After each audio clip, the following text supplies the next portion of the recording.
தந்தை, மகன், தூய ஆவியானவரின் பெயராலே ஆமேன்.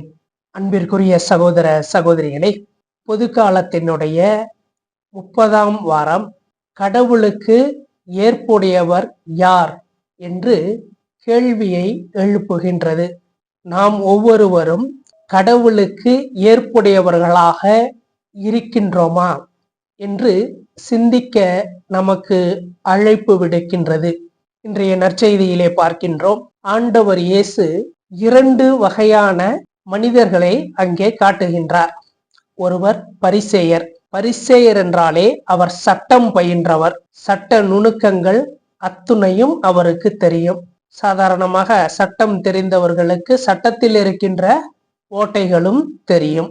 அந்த பரிசேயர் இறைவனிடம் தன்னுடைய மன்றாட்டை சமர்ப்பிக்கின்றார்.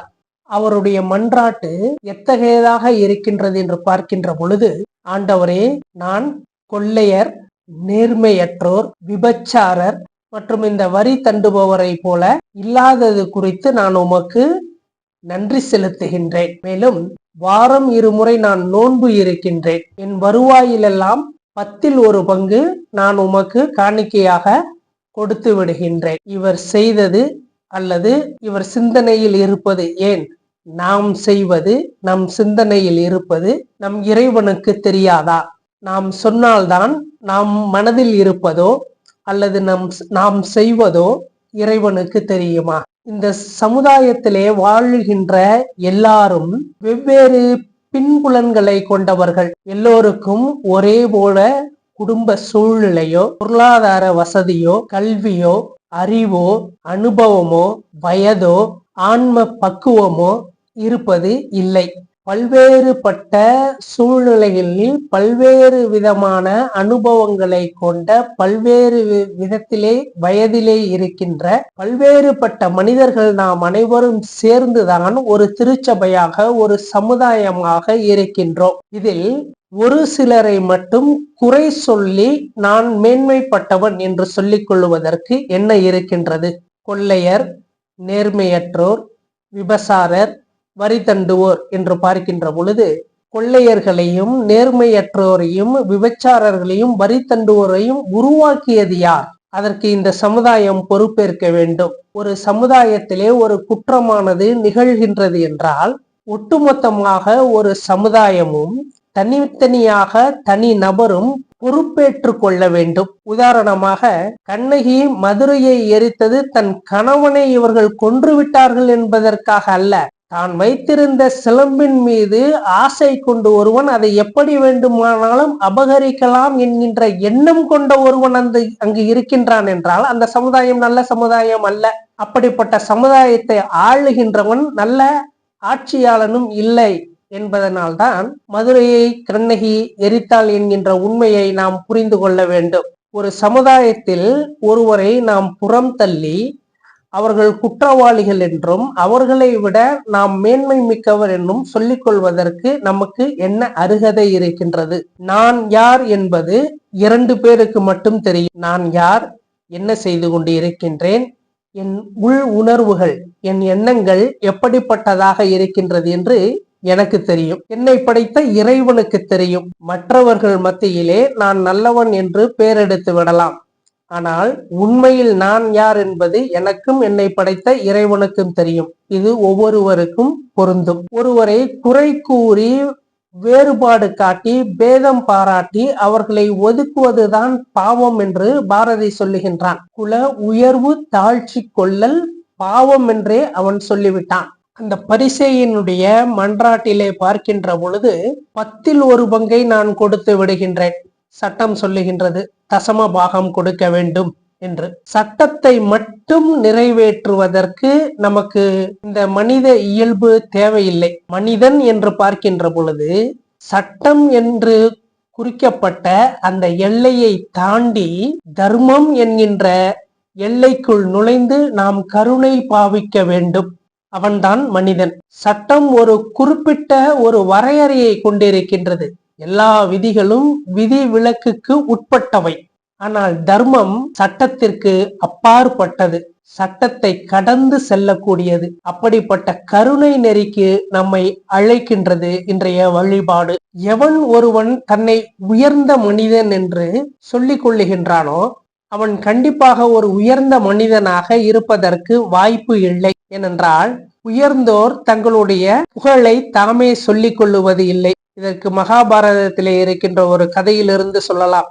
யாரேனும் எனது காண்டீபத்தை குறை கூறிவிட்டால் ஒன்று அவர்களை கொல்லுவேன், இல்லை என்றால் நான் இறந்து போவேன் என்று பார்க்கின்ற பொழுது பீமன் தற்செயலாக அர்ஜுனனுடைய காண்டீபத்தை ஏதோ குறை கூறுவதாக ஒரு கதை இருக்கின்றது. இப்பொழுது பீமனை கொன்றாலும் சரி அல்லது அர்ஜுனன் தன்னை மாய்த்து கொண்டாலும் சரி பாண்டவர்களுடைய படையானது பலவீனப்படும். கண்ணபிரான் அங்கு வந்து சொல்லுகின்றார், இதுதான் உங்களுடைய பிரச்சனையா? சரி அர்ஜுனா, உன்னுடைய வீரத்தை பற்றியும் உன்னுடைய வில் வேகத்தை பற்றியும் கொஞ்சம் சொல்லு என்று சொல்லுகின்ற பொழுது அவன் முழுமையாக அதை சொல்லுகின்றான். அவ்வளவுதான், முடிந்து விட்டது, எல்லாம் நீங்க போலாம் என்றார். அவர்களுக்கு எதுவும் புரியவில்லை. அப்பொழுதுதான் சொல்லுகின்றார், நீ செய்த சத்தியமானது நிறைவேறிவிட்டது. நீ எப்பொழுது உன்னை பற்றியும் உன்னுடைய காண்டீபத்தை பற்றியும் நீ பெருமையாக பேசிக்கொண்டாயோ, பெருமையாக பேசுவது தற்கொலைக்கு சமம். எனவே உன்னுடைய சத்தியம் இப்பொழுது பலித்து விட்டது என்று அங்கு சொல்லுகின்றார். தற்புகழ்ச்சி என்பது தற்கொலைக்கு சமம் என்பதனை நாம் தெரிந்து கொள்ள வேண்டும். இந்த மனிதம் என்பதே பிறருக்கு கருணை காட்டுவதுதான் இயல்பாக இருக்க வேண்டும்.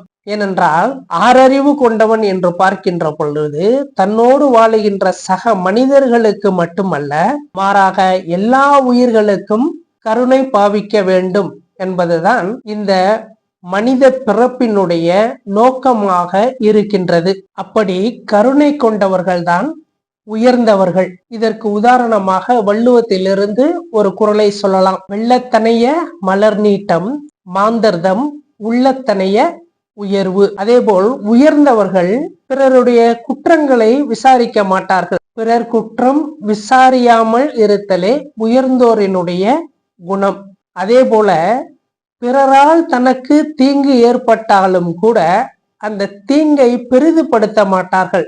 இரண்டாம் வாசகத்திலே நாம் பார்க்கின்றோம். பவுலடியார் சொல்லுகின்றார், முதலாக நான் வழக்காடிய பொழுது என்னை எல்லோரும் தனியாக விட்டு ஓடிவிட்டார்கள், அக்குற்றம் அவர்களை சாராது இருப்பதாக அவர் சொன்னது. இதுதான் உயர்ந்தோர்களினுடைய உள்ளம், அவர்களுடைய கருணை. ஆனால் இன்றைய கால சூழ்நிலை என்று பார்க்கின்ற பொழுது மனிதன் தன்னோடு பிறந்த சக மனிதனுக்கு கூட கருணை காட்டாத ஒரு நிலையை பார்க்கின்றோம். ஆனால் விலங்குகள் நம்மை விட மேன்மைப்பட்டு நிற்கின்றன.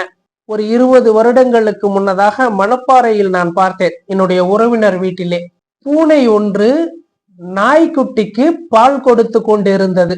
அதற்கு உள்ள அந்த கருணை, அந்த ஆன்ம பக்குவத்தை பாருங்கள். இன்றைய நற்செய்தியிலே 2வது நபராக சொல்லப்படுகின்ற வரி தண்டுபவர், அவர் கோவிலுக்கு வருகின்றார். ஆனால் வெகு தூரத்தில் நின்று கொண்டு வானத்தை அண்ணார்ந்து பார்க்கவும் துணியாமல், குற்றம் செஞ்சுட்டேன் அப்படிங்கிறவங்க தன்னுடைய எதிரில் நிக்கிறவங்க முகத்தை பார்த்தே பேச மாட்டாங்க, தலையை கீழே குனிய போட்டிருப்பாங்க. என்ன கேள்வி கேட்டாலும் கீழே தரைய பார்த்துக்கிட்டு தான் பதில் சொல்லுவாங்க. ஏன்னா அந்த உள்ளமானது உறுத்தும், குற்றம் செஞ்சிட்டோமே அப்படின்னு. அடுத்து மார்பில் அடித்து கொண்டு, கடவுளே நான் பாவி, என் மீது இறங்கும். இதுதாங்க சரணாகதி. இந்த 2 நபர்களில் நாம் யாரை போல் இருக்கின்றோம்? இறைவனுடைய முன்னிலையில் நான் குற்றம் செய்தவன், என்னை ஏற்றுக்கொள்ளும், என்னை மன்னித்து விடும் என் தந்தையே என்று வரி தண்டுபவனை போல நாம் இருக்கின்றோமா? பிறரை குறை கூறுவதை ஜபமாக கொண்டிருக்கின்ற பரிசேயனை போல நாம் இருக்கின்றோமா? இந்த சமுதாயம் மாற்றத்திற்கு என்று பார்க்கின்ற பொழுது எல்லோரும் இன்புற்று வாழ வேண்டும் என்பதற்கு ஒரு பாடலானது இருக்கின்றது. கருணையிலா ஆட்சி கடுகி ஒழிக, அருள் நயந்த நன்மார்க்கர் ஆழ்க, தெருள் நயந்த நல்லோர் நினைத்த நலம் பெறுக, நன்று நினைத்து எல்லோரும் வாழ்க இசைந்து. தந்தை, மகன், தூய ஆவியாரின் பெயராலே ஆமேன்.